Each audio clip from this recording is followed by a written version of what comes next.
Hello everybody, we have another update here, and as you can see we got the Model 750 3D print version freshly built.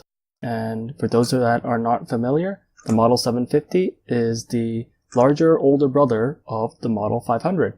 Model 500 because it uses a 1/2-inch square tube, and Model 750 because it uses the 3/4-inch square tube. Alright, now that we got the younger brother out of the way, I can give you guys an overview of what we're looking at.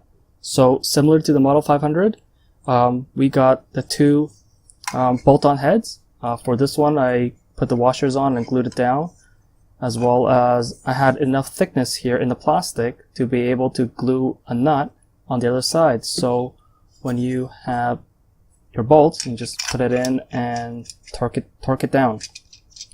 The sliding head is again almost exactly identical to that of its younger brother, just larger. It's got a version with the parallel face that sits flush with the bar, as well as one with a little jaw here and a little offset. And these two features are similar with that of the fixed head.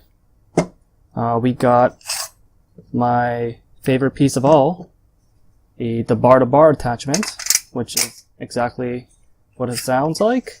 It makes two larger clamps into one bigger clamp.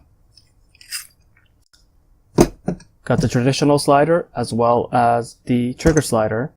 The biggest difference in the design, other than scaling everything larger, is the Model 750 uses 3 plates as opposed to a single plate for the Model 500.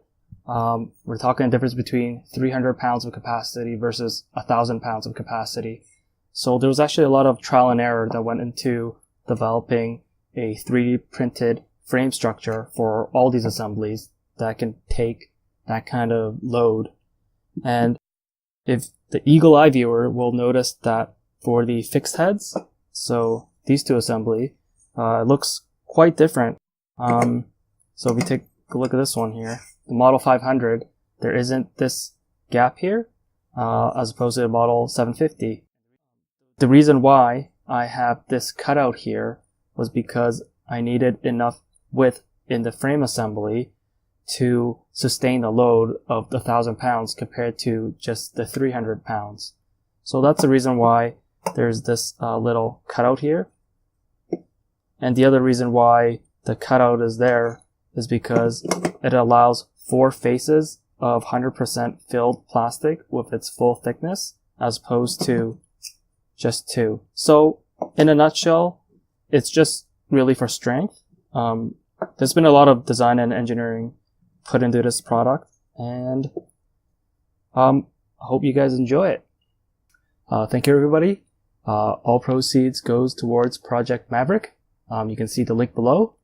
Comment, like, share, and subscribe. It truly helps, and have a wonderful day.